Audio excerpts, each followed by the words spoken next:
નમસ્કાર. આજના આ રસપ્રદ વિશ્લેષણમાં આપ સૌનું સ્વાગત છે. આજે આપણે મેક્રો ઇકોનોમિક્સના એક એવા પાયાના ખ્યાલ વિશે વાત કરવાના છીએ જે આપણે રોજબરોજ સમાચારોમાં સાંભળતા હોઈએ છીએ. આપણે અવારનવાર સાંભળીએ છીએ કે ભાઈ ફલાણો દેશ તો ખૂબ પ્રગતિ કરી રહ્યો છે કે પછી અમુક દેશ તેજ ગતિએ આગળ વધી રહ્યો છે. પણ ખરેખર આ પ્રગતિ એટલે શું? દેશની પ્રગતિને સાચા અર્થમાં કઈ રીતે માપી શકાય? ચાલો આજે માત્ર આર્થિક આંકડાઓની માયાજાળમાંથી બહાર આવીને એની પાછળ છુપાયેલું વાસ્તવિક સત્ય સમજીએ. સૌથી પહેલાં તો મગજમાં એકદમ સીધો સવાલ આવે, શું દેશની આવક વધે એટલે વિકાસ વધુ સારો થઈ રહ્યો છે એવું માની લેવાય? મતલબ દેશના ખાતામાં પૈસા વધ્યા એટલે બધું જ પતી ગયું, બધું સારું થઈ ગયું? આ જ સવાલ આપણે આજના વિશ્લેષણના કેન્દ્રમાં છે.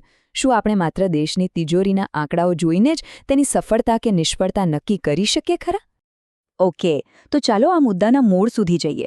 આપણે રોજબરોજ આર્થિક વૃદ્ધિ એટલે કે ઇકોનોમિક ગ્રોથ અને આર્થિક વિકાસ એટલે કે ઇકોનોમિક ડેવલપમેન્ટ આ બે શબ્દો બહુ સાંભળીએ છીએ. અને મોટેભાગે લોકો એવું જ માનતા હોય છે કે આ બંને એક જ છે. પણ અર્થશાસ્ત્રની દુનિયામાં આ બંને શબ્દોના અર્થ અને વ્યાપમાં જમીન આસમાનનો તફાવત છે. તો આર્થિક વૃદ્ધિ કોને કહેવાય?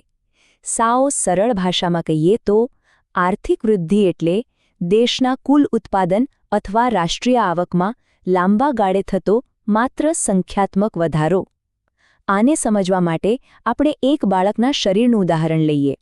આર્થિક વૃદ્ધિ એટલે ખાલી બાળકની ઊંચાઈ કે એનું વજન વધવું, બસ.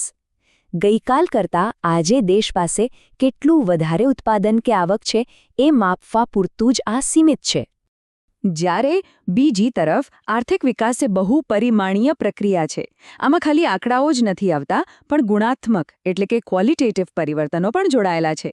પેલા બાળકના ઉદાહરણને જ આગળ વધારીએ તો વિકાસ એટલે માત્ર વજન વધવું નહીં, પણ એ બાળકના મગજનો વિકાસ થવો. એ નવી નવી વસ્તુઓ શીખે, સમજદાર બને અને શારીરિક રીતે સ્વસ્થ પણ રહે. ટૂંકમાં આર્થિક વિકાસ સીધો જ સમાજની સ્થિતિ સુધારવા સાથે જોડાયેલો ખ્યાલ છે. આ બંને વચ્ચેનો તફાવત સમજવો ખરેખર બહુ જ રસપ્રદ છે. જો અહીં સૌથી અગત્યની વાત એ છે કે આર્થિક વૃદ્ધિ માત્ર એક ઘટના છે જેને તમે સરળતાથી માપી શકો છો.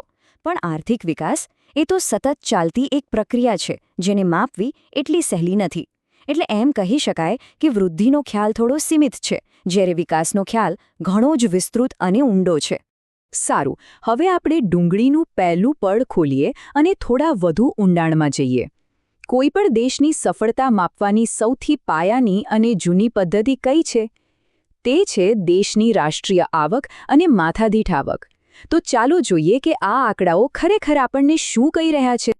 હવે 2014ના રાષ્ટ્રીય આવકના વાર્ષિક વૃદ્ધિદરના આ આંકડાઓ પર નજર કરશો તો એક બહુ જ ચોંકાવનારી બાબત સામે આવશે. નોર્વે અને અમેરિકા જેવા અત્યંત વિકસિત અને પાવરફુલ દેશોનો વૃદ્ધિદર જુઓ, અનુક્રમે માત્ર 2.2% અને 2.4% છે, જ્યારે ભારત અને ચીનનો વૃદ્ધિદર છેક 7.3% જેટલો ઊંચો છે. અરે, શ્રીલંકા અને પાકિસ્તાન પણ આ બાબતમાં નોર્વે અને અમેરિકા કરતાં આગળ દેખાઈ રહ્યા છે. હવે આ ડેટા જોઈને સ્વાભાવિક રીતે જ એક પ્રશ્ન થાય. જો ભારત અને ચીન જેવા વિકાસશીલ દેશોની આવક નોર્વે અને અમેરિકા જેવા અદ્યતન દેશો કરતાં આટલી વધુ ઝડપથી વધી રહી છે, તો શું આ દેશો તેમના કરતાં વધુ સફળ છે? શું ખરેખર ભારત હવે નોર્વે કરતાં વધુ વિકસિત થઈ ગયું છે? શું લાગે છે તમને?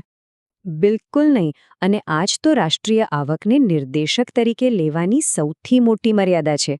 માત્ર દેશની કુલ આવક જોવાથી આપણને એકદમ અધૂરું અને ઘણીવાર ભ્રામક ચિત્ર મળે છે. કેમ? કારણ કે તે દેશની વસ્તી કેટલી મોટી છે એને તો બિલકુલ ધ્યાનમાં જ લેતું નથી. ઉપરાંત આવક લોકો વચ્ચે કેવી રીતે વહેંચાય છે અને સામાન્ય માણસના જીવનની ગુણવત્તા કેવી છે તે દર્શાવવામાં આ આંકડો સદંતર નિષ્ફળ જાય છે. તો ચાલો ડુંગળીનું બીજું પડ ઉતારીએ. જો આપણે દેશની કુલ રાષ્ટ્રીય આવકને કુલ વસ્તી વડે ભાગી નાખીએ તો આપણને મળે માથાદીઠ આવક, એટલે કે પર કેપિટા ઇન્કમ. હવે કારણ કે આમાં વસ્તીના કદને ધ્યાનમાં લેવાયું છે, એટલે આ નિર્દેશક રાષ્ટ્રીય આવક કરતાં થોડો વધુ સારો ગણાય. સામાન્ય સમજણ એવી છે કે જો માથાદીઠ આવક વધે તો દેશ સાચા અર્થમાં આગળ વધી રહ્યો છે.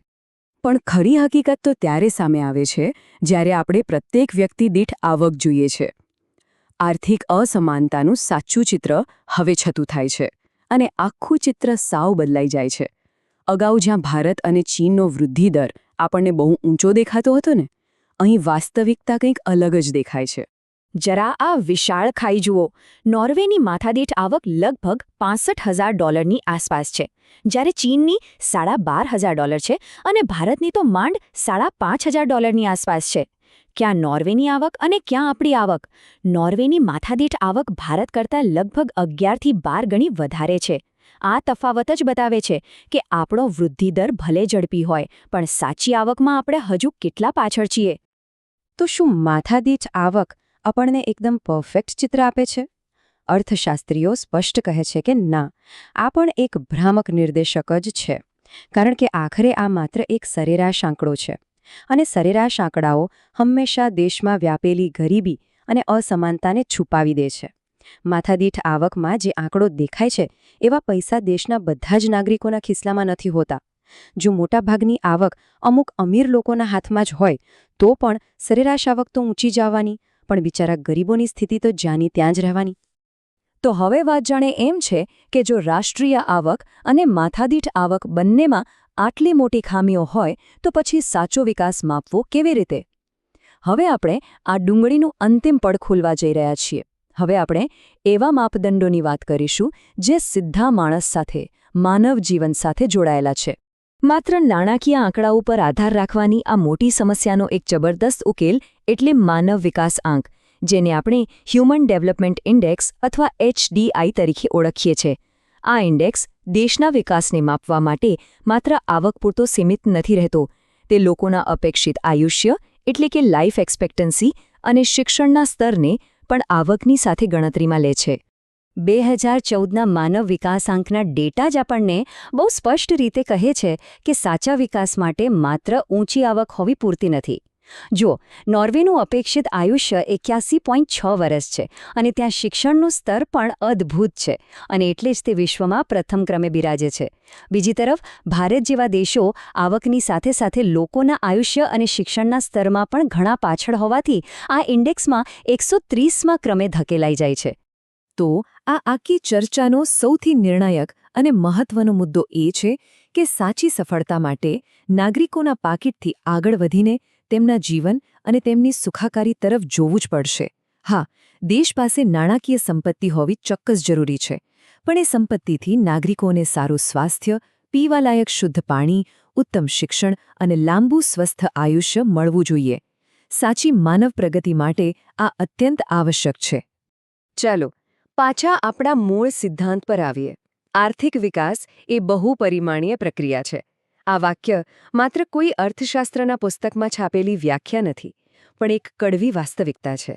જ્યાં સુધી દેશમાં ગરીબી, બેરોજગારી અને અસમાનતા ઘટે નહીં, જ્યાં સુધી સામાન્ય માણસના જીવન ધોરણમાં વાસ્તવિક સુધારો ન દેખાય, ત્યાં સુધી ભલેને દેશનો ગમે તેટલો આર્થિક ગ્રોથ થાય, તેને સાચા અર્થમાં વિકાસ કહી શકાય નહીં.